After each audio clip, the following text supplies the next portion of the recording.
Hello बच्चों, मैं विशाल sir आपका अपना चैनल विद्या मंदिर बिहार बोर्ड पे स्वागत करता हूं। आशा करता हूं कि आप लोग स्वस्थ होंगे और बिल्कुल अच्छी तरीके से होंगे और बिल्कुल अच्छी तरीके से अपनी तैयारी को कर रहे होंगे।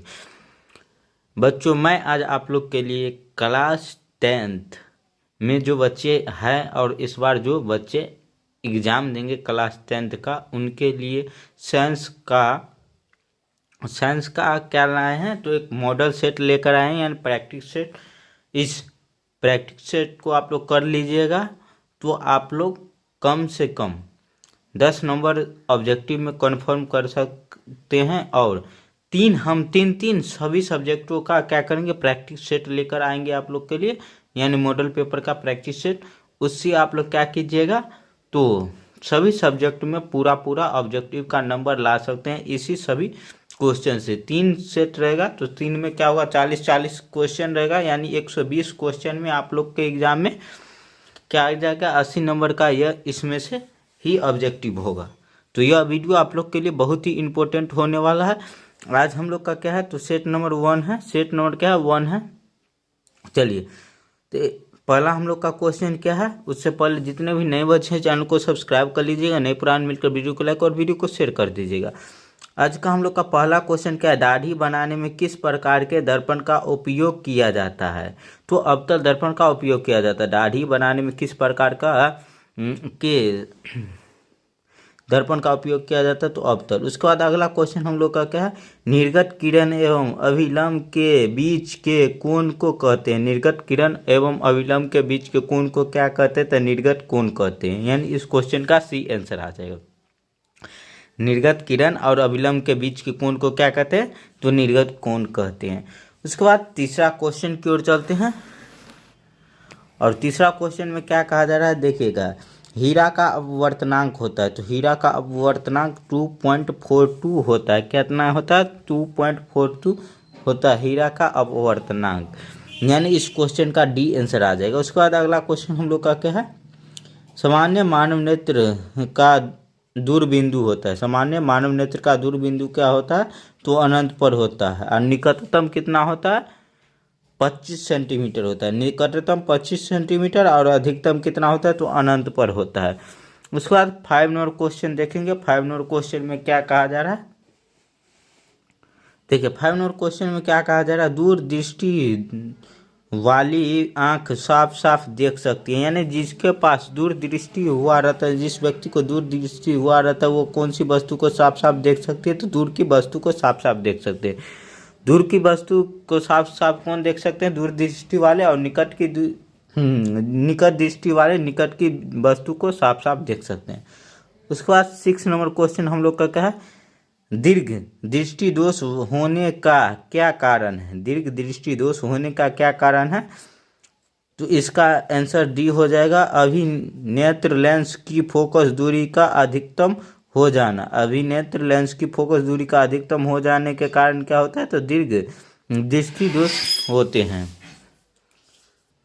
उसके बाद हम लोग 8 नंबर क्वेश्चन देखेंगे। 7 नंबर क्वेश्चन देखेंगे। 7 नंबर क्वेश्चन में क्या कहा जा रहा है, ओम के नियम में विद्युत धारा और विभवांतर के बीच खींचा गया आलेख होता है। ओम के नियम में जो विद्युत धारा और विभवांतर के बीच जो खींचा गया आलेख होता है, उसे हम लोग क्या कहते हैं, तो सरल रेखा कहते हैं। यानी इस क्वेश्चन का ए आंसर आ जाएगा। ओम के नियम में जो खींचा जाता है आलेख, उससे हम लोग एक क्या कहते हैं, सरल रेखा।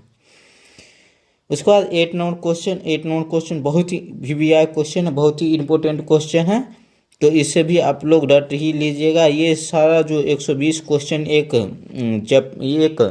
सब्जेक्ट से देंगे, वो आप लोग के लिए बहुत ही इंपॉर्टेंट होगा। साइंस और सोशल साइंस का 120 और यानी एक 3 सेट कराएंगे सभी में। और उसके बाद जो है हिंदी में हम 1 सेट कराएंगे, मैथिली में 1 सेट कराएंगे, 100 नंबर का।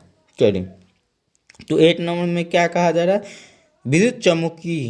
विद्युत चम्मुक बनाने के लिए किस उपयुक्त पदार्थ है, यानी के लिए उपयुक्त पदार्थ क्या है, इस क्वेश्चन का आंसर बताएगा।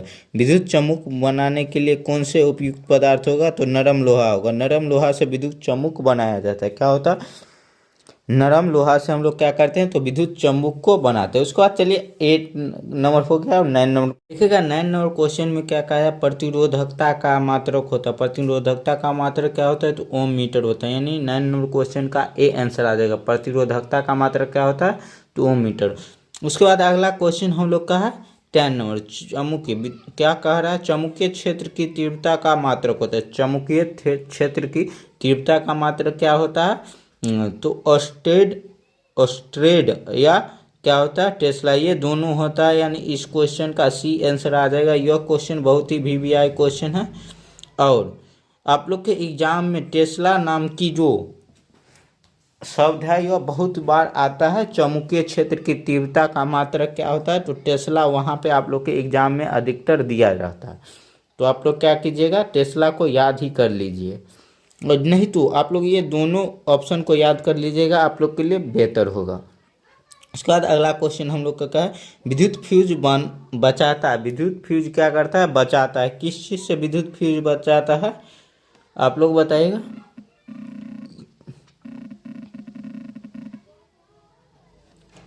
विद्युत फ्यूज किस चीज़ से बचाता है, तो विद्युत फ्यूज यहाँ देखिएगा, लघु पत्थर में बहने वाली उच्च धारा के खतरे से बचाता है। उच्च धारा के जो खतरे होते हैं उससे क्या बचाता है, तो विद्युत फ्यूज बचाता है।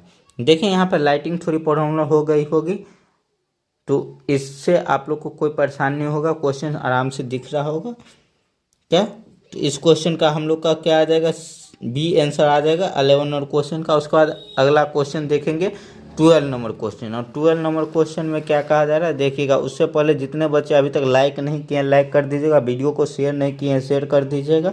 आप लोग का लाइक ही हमें मोटिवेशन का काम करता है। देखिए उसके बाद अगला क्वेश्चन हम लोग का है 12 नंबर क्वेश्चन, इनमें से कौन सा नवीकरणीय ऊर्जा, इनमें से कौन सा नवीकरणीय ऊर्जा है, तो सौर ऊर्जा एक क्या है, नवीकरणीय ऊर्जा है। उसके बाद अगला क्वेश्चन हम लोग देखेंगे 13 नंबर क्वेश्चन। 13 नंबर क्वेश्चन में क्या कहा रहा है, जैव गैस एक उत्तम ईंधन है और इसमें मीथेन होती है। मीथेन कितने परसेंट होती है, तो 75% होती है जैव गैस में। जैव गैस में कितने परसेंट मीथेन होती है, तो 75% होती है। यानी इस क्वेश्चन का सी आंसर आ जाएगा। उसके बाद हम लोग 14 नंबर क्वेश्चन देखेंगे। और 14 नंबर क्वेश्चन में क्या कहा जा रहा है, देखिएगा। सीएनजी के कौन कौन अवयव है, सीएनजी के कौन कौन अवयव है, तो इनमें से सभी हो जाएगा। मीथेन, इथेन और प्रोपेन, ये तीनों क्या होते हैं, तो सीएनजी के मुख्य घटक होते हैं। यानी इन तीनों से मिलकर क्या होता है, तो सीएनजी बनता है। उसके बाद 15 नंबर क्वेश्चन देखेगा। 15 नंबर क्वेश्चन में क्या कहा जा रहा है, श्वसन किस प्रकार की रासायनिक अभिक्रिया है। श्वसन किस प्रकार की रासायनिक अभिक्रिया है, तो उपचयन रासायनिक अभिक्रिया। किस प्रकार की रासायनिक अभिक्रिया है श्वसन, उपचयन रासायनिक अभिक्रिया। यानी 15 नंबर क्वेश्चन का ए आंसर आ जाएगा। उसके बाद आगे की ओर चलते हैं और अगला क्वेश्चन हम लोग देखते हैं। अगला क्वेश्चन में क्या कहा जा रहा है, उसके बाद 16 नंबर क्वेश्चन देखेंगे। 16 नंबर क्वेश्चन में क्या कहा जा रहा है, देखिएगा। सोडियम कार्बोनेट का अणुसूत्र होता है। सोडियम कार्बोनेट का अणुसूत्र क्या होता है, तो ये सोडियम कार्बोनेट का सूत्र होता है Na2CO3। क्या होता है, इस क्वेश्चन का ए आंसर आ जाएगा Na2CO3। क्या आ जाएगा, Na2CO3। उसके बाद 17 नंबर क्वेश्चन देखेंगे। 17 नंबर क्वेश्चन में क्या कहा जा रहा है, कौन सा धातु जल में घुलने पर तैरने लगता है। क्या होता है, कौन सा ऐसा धातु है जो जल में घुलने पर तैरने लगता है, तो कैल्शियम। कैल्शियम क्या होता है, जल में नहीं डूबता है, वो ऊपर ही रह जाता है कैल्शियम। यानी इस क्वेश्चन का सी आंसर आ जाएगा, जल में कौन सा धातु ऐसा है जो नहीं डूबेगा, तो कैल्शियम। उसके बाद अगला क्वेश्चन हम लोग का 18 नंबर क्वेश्चन है। और 18 नंबर क्वेश्चन में क्या कहा जा रहा है, निम्न में कौन आयनिक यौगिक है। निम्न में कौन आयनिक यौगिक है, तो CaCl2। क्या है, CaCl2 एक आयनिक यौगिक है। निम्न में कौन एक आयनिक यौगिक है, तो CaCl2। उसके बाद अगला क्वेश्चन हम लोग का क्या है, 19 नंबर क्वेश्चन। और 19 नंबर क्वेश्चन भी बहुत ही इंपॉर्टेंट है। IPSC वाला जो नाम होता है, IPAC जो नाम होता है, वो आप लोग याद ही कर लीजिएगा, रट ही लीजिएगा। उससे भी 2 क्वेश्चन आने की पूर्ण रूप से संभावना रहता है। तो क्या है, उसके बाद 19 नंबर क्वेश्चन में प्रोपील एल्कोहल का IUPAC नाम क्या है, C8 H7OH का IPSC नाम क्या होता है? तो प्रोपेनॉल होता है। क्या होता है? प्रोपेनॉल। यानी इस क्वेश्चन का बी आंसर आ जाएगा 99 नंबर क्वेश्चन का। चलिए, जो बच्चे अभी तक लाइक नहीं किए लाइक कर दीजिएगा। आप लोग का लाइक ही हमें मोटिवेशन का काम करता है, और आप लोग जितना लाइक करते हैं उतना ही हमें पढ़ाने में अच्छा लगता है, और हम उतना ही अच्छा अच्छा कंटेंट आप यानी आप लोग के लिए क्वेश्चन खोज कर लाते हैं। क्योंकि आप लोग के लिए हम अच्छा अच्छा क्वेश्चन नहीं लाएंगे तो आप लोग क्या कर सकते हैं? तो आप लोग एग्ज़ाम में अच्छे स्कोर नहीं कर सकते हैं। और आप लोग के लिए हम क्या करेंगे? तो सब्जेक्टिव और अब सब्जेक्टिव का क्या होता है? शॉर्ट क्वेश्चन और लॉन्ग क्वेश्चन जो होता है सभी सब्जेक्ट का हम डाल देंगे छाँट छाँट कर, यानी जो भी आया है और एग्ज़ाम में आने की पूर्ण से संभावना, वो सारा क्वेश्चन का हम दो दो वीडियो बना कर दे देंगे, और उसी में से क्वेश्चन आएगा। जैसे हम इंटर वाले के लिए डाल रहे हैं इसी चैनल पे, उसी तरह से आप लोग का भी डालेंगे। तो आप लोग इस चैनल से जुड़े रहें, और जो हम VVI क्वेश्चन डालेंगे उसको आप लोग देखिएगा। आप लोग के एग्ज़ाम में बेहतर स्कोर पूर्ण रूप से आएगा ही आएगा, इसका हम पूर्ण रूप से गारंटी लेते हैं। चलिए, उसके बाद अगला क्वेश्चन हम लोग का है 20 नंबर क्वेश्चन, और 20 नंबर क्वेश्चन में क्या कहा जा रहा है देखिएगा। एल्काइन का सामान्य सूत्र होता है। एल्काइन का सामान्य सूत्र क्या होता है? यह हम लोग का 20 नंबर क्वेश्चन है। तो इस क्वेश्चन का डी आंसर आ जाएगा CnH2n-2। CnH2n-2 ये क्या आ जाता है? तो एल्काइन का सूत्र होता है। जो बच्चे थ्योरी का वीडियो नहीं देखे होंगे उनको ये समझने में थोड़ी परेशानी आ रही होगी, तो आप लोग पहले थ्योरी का वीडियो देखिए, तभी आप लोग को ये समझ में आएगा ये जो सूत्र वाले कुछ क्वेश्चन होते हैं वो। उसके बाद अगला क्वेश्चन हम लोग का है 21 नंबर क्वेश्चन। एल्केनो के प्रमुख स्रोत क्या होते हैं? एल्केनो के प्रमुख स्रोत क्या होते हैं? तो इस क्वेश्चन का सी आंसर आ जाएगा पेट्रोलियम।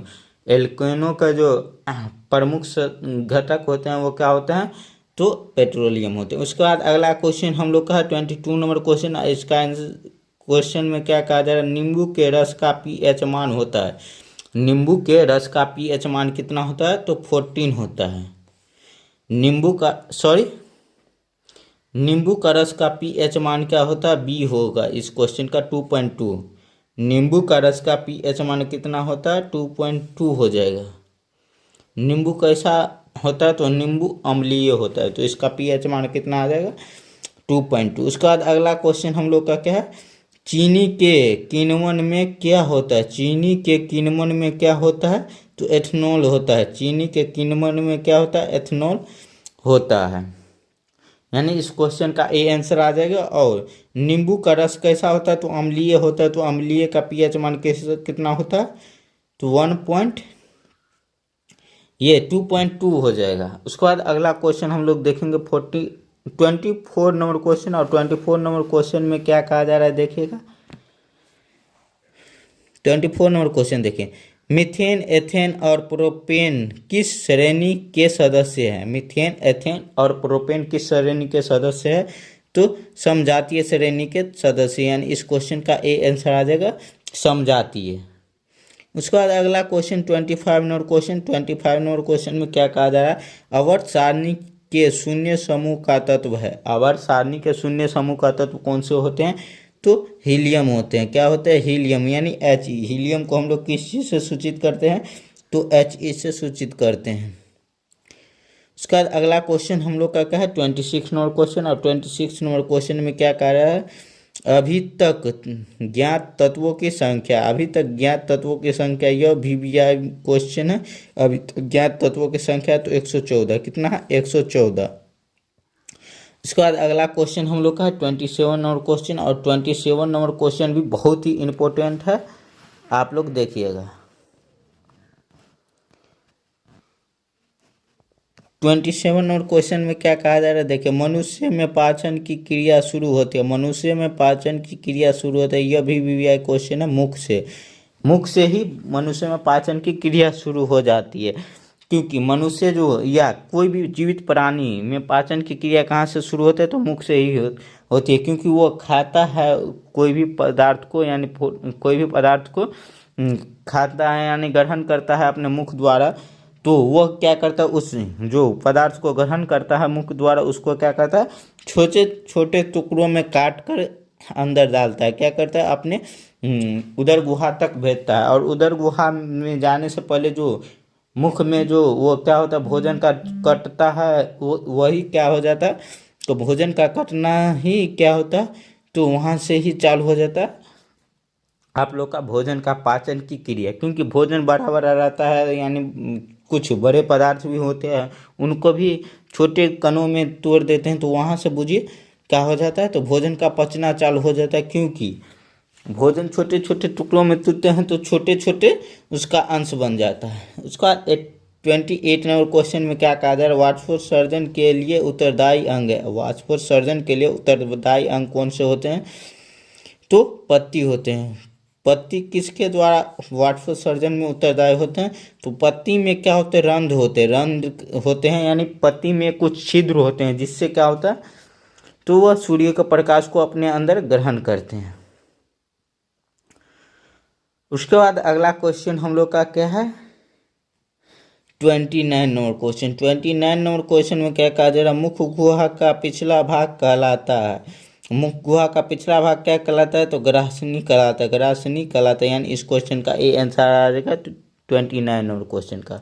उसके बाद अगला क्वेश्चन हम लोग का क्या है, 30 नंबर क्वेश्चन। 30 नंबर क्वेश्चन में क्या कहा जा रहा है, प्रतिवर्ती चाप कहाँ बनते हैं। प्रतिवर्ती चाप कहाँ बनते हैं, तो मेरुरज्जु में बनते हैं, यानी इस क्वेश्चन का डी आंसर आ जाएगा, प्रतिवर्ती चाप कहाँ बनते हैं, तो मेरुरज्जु में।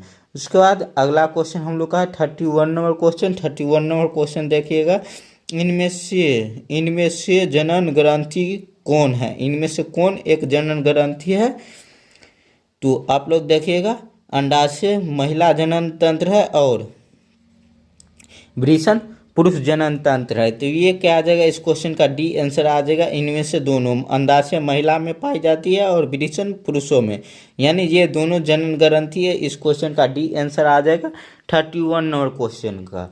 उसके बाद चलिए आगे की ओर चलते हैं, और इस चैप्टर का 9 क्वेश्चन बचा है, उसे भी हम लोग करते हैं। उसके बाद देखिए 32 नंबर क्वेश्चन में क्या कहा जा रहा है, यदि हमारे आहार में आयोडीन की कमी हो तो हमें किस रोग के होने की संभावना है, यानी आयोडीन की कमी से कौन से रोग होता है, यह इस क्वेश्चन में कहा जा रहा है। आयोडीन की कमी से कौन सा रोग होता है, तो ग्वाइटर होता है, उसके बाद घेघा होता है, उसके बाद गलगैंद। ये तीनों क्या होता है, ये तीनों बीमारियां हो सकती है आयोडीन की कमी से, यानी इसमें से सभी हो जाएगा इस क्वेश्चन का आंसर, इनमें से सभी। आयोडीन की कमी से अधिकतर जो आप लोग के एग्जाम में पूछा जाता है, या ग्वाइटर ऑप्शन में रहेगा या घेघा रहेगा। आयोडीन की कमी से कौन सा रोग होता है, यह इस प्रकार से क्वेश्चन पूछा जाता है। उसके बाद अगला क्वेश्चन हम लोग का क्या है, 33 नंबर क्वेश्चन। इनमें क्या कहा जा रहा है, इनमें नर और मादा लिंग अलग अलग जीवों में होते हैं, वे कहलाते हैं, यानी नर और मादा जीव अलग अलग होते हैं, वो क्या कहलाते हैं, तो एक लिंगी कहलाते हैं। जैसे मनुष्य, पशु, ये सब क्या होता है, इनमें एक लिंग एक एक व्यक्ति में होते हैं, क्या होता है, एक में। जैसे मादा में क्या होते हैं, तो मादा जनन लिंग होते हैं, और पुरुष में क्या होते हैं, तो नर जनन लिंग होते हैं। ये क्या होता है, ये दोनों अलग अलग होते हैं, तो ये क्या होते हैं, एक लिंगी हो जाते हैं। उसके बाद अगला क्वेश्चन है 34 नंबर क्वेश्चन। गर्भाशय के किस भाग में भ्रूण विकसित होता है। गर्भाशय के किस भाग में भ्रूण विकसित होता है, तो मुख भाग में। गर्भाशय के मुख भाग में क्या होता है, भ्रूण का विकसित होता है। उसका अगला क्वेश्चन हम लोग का 35 नंबर क्वेश्चन। 35 नंबर क्वेश्चन में क्या कहा जा रहा है, देखेगा, मुकुलन द्वारा प्रजनन किस में होता है। मुकुलन द्वारा प्रजनन किस में होता है, तो ईस्ट में होता है। मुकुलन द्वारा प्रजनन ईस्ट में होता है। हेडरा या ईस्ट में मुकुलन के द्वारा क्या होता है, तो प्रजनन होता है। यह भी VVI क्वेश्चन है। और इससे अगला जो 34 नंबर क्वेश्चन था, यह भी बहुत ही VVI क्वेश्चन था। तो चलिए उसके बाद अगला क्वेश्चन की ओर चलते हैं। जो बच्चे अभी तक लाइक नहीं किए, लाइक कर दीजिएगा और वीडियो को शेयर कीजिएगा। चलिए अगला क्वेश्चन हम लोग का 36 नंबर क्वेश्चन। 36 नंबर क्वेश्चन में क्या कहा जा रहा है, पक्षी और चमगादड़ के पंख होते हैं। यह भी बायोलॉजी का VVI क्वेश्चन में भी VVI क्वेश्चन है। पक्षी और चमगादड़ का पंख कैसा होता है? तो आप लोग इस क्वेश्चन का आंसर कमेंट करके बताएं। समजात होते हैं। समजात यानी पक्षी का और पंख, चमगादड़ का पंख दोनों क्या होते हैं? अलग अलग संरचना से बनता है, लेकिन दोनों का काम करने की प्रवृत्ति कैसी होती है? तो सेम होते हैं, इसीलिए समजात हो जाएंगे। और संरचना समान होगी, लेकिन काम करने की जो तरीका उसका अलग अलग होगा, उसको क्या कहते हैं? आप लोग कमेंट करके बताइएगा। उसके बाद अगला क्वेश्चन हम लोग का है 37 और क्वेश्चन बहुत ही इंपॉर्टेंट क्वेश्चन है। देखिएगा, बलद समूह ए बी में कौन सा एंटीजन पाए जाते हैं? जिसमें ए बी जो होंगे, यानी कोई भी बलद समूह है, जिस यानी किसी भी व्यक्ति का एक ब्लड है, उसका क्या है? तो समूह कैसा है? ब्लड ग्रुप ए बी है, तो उसमें एंटीजन की होने की संभावना कौन कौन सी हो सकती है? तो इस क्वेश्चन का आंसर बताएगा। तो ए अलग से हो सकता है और बी दोनों हो सकता है। क्या होगा? एंटीजन ए भी होगा और एंटीजन बी भी होगा, यानी इस क्वेश्चन का डी आंसर आ जाएगा। डी 37 और क्वेश्चन का डी आंसर आ जाएगा। उसके बाद आगे की ओर चलते हैं और अगला क्वेश्चन हम लोग देखते हैं। अगला क्वेश्चन में क्या कहा जा रहा है, देखिए 38 नंबर में क्या कहा जा रहा है? इनमें से कौन जैव नवीकरणीय अवशिष्ट है? इनमें से कौन जैव नवीकरणीय अवशिष्ट है? तो इस क्वेश्चन का आंसर बताते चलिए सब बच्चे।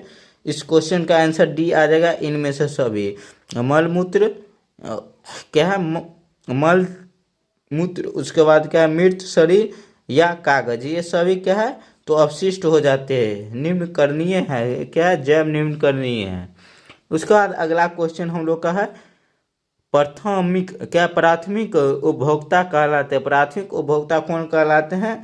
तो इस क्वेश्चन का ए आंसर आ जाएगा। शाकाहारी जो होते हैं वो प्राथमिक उपभोक्ता होते हैं। आप लोग ये तीनों याद कर लीजिएगा। प्राथमिक उपभोक्ता, उसके बाद द्वितीयक उपभोक्ता और तृतीयक उपभोक्ता क्या होते हैं, ये आप लोग याद कर लीजिएगा। उसके बाद अगला क्वेश्चन क्या है हम लोग का 14 नंबर क्वेश्चन और आज का अंतिम क्वेश्चन। 1731 में अमृता देवी बिश्नोई ने अपना बलिदान क्यों दिया? 1731 में अमृता देवी बिश्नोई ने अपना बलिदान क्यों दिया? ये इस क्वेश्चन का आंसर बताएगा। किस चीज़ के लिए बलिदान दिए थे? किसी पेड़ को बचाने के लिए या कुछ करने के लिए, यानी कुछ चीज़ का आविष्कार करने के लिए, ये आप लोग बताइएगा। इस चारों ऑप्शन में से ही एक ऑप्शन होगा। आप लोग इस क्वेश्चन का आंसर बताइएगा। यह आप लोग के लिए HW है। और जितने बच्चे हैं अभी तक लाइक नहीं किए हैं, लाइक कर दीजिएगा। और हम टेलीग्राम का लिंक यहाँ पे दे देते हैं। टेलीग्राम का क्या देते हैं? स्कैनर दे देते हैं। आप लोग स्कैन कर लीजिएगा और टेलीग्राम से जुड़ जाइएगा। आप लोग के लिए हम इम्पोर्टेंट वीडियो क्या भेजते हैं, तो नोट भेजेंगे। वहाँ पे जो भी बच्चे के पास नोट रहे हैं, नोट भी ले लीजिएगा। और जो भी बच्चे किसी भी प्रकार की प्रॉब्लम होगी, आप लोग टेलीग्राम पर जुड़कर पूछ सकते हैं, या विद्या मंदिर बिहार बोर्ड नाम से इंस्टाग्राम पे चलता है, इंस्टाग्राम पेज है, तो वहाँ से भी आप लोग जुड़ सकते हैं। वहाँ भी कमेंट करके पूछ सकते हैं। या आप लोग यूट्यूब ये जो वीडियो देख रहे हैं उसके वीडियो में भी कमेंट करके आप लोग क्वेश्चन पूछ सकते हैं। टेलीग्राम और क्या होता है इंस्टाग्राम पे आप लोग भेजिएगा क्वेश्चन का लिंक, या कुछ हमारे व्हाट्सएप नंबर पे कोई भी क्वेश्चन या कुछ भी पूछिएगा, तो हम वहाँ पे रिप्लाई वीडियो के जरिए या कुछ पेज पे बनाकर या कुछ हो तो बात भी करके हम आप लोग को बता देंगे कि ऐसे नहीं, ऐसे नहीं, ऐसे तैयारी आप लोग को कैसे करना है, ये आप लोग को हम बता देंगे। क्योंकि अभी एग्ज़ाम बहुत जल्दी होने वाला, आप लोग का एग्ज़ाम के लिए आप लोग को कितना मात्र 1 महीने से भी कम समय बचा है। तो आप लोग उसमें अच्छी तरीके से तैयारी करिए। और किसी भी प्रकार की प्रॉब्लम होती है तो आप लोग हमसे संपर्क करें। चलिए आज के लिए बस इतना ही। मिलते हैं आप लोग के साथ।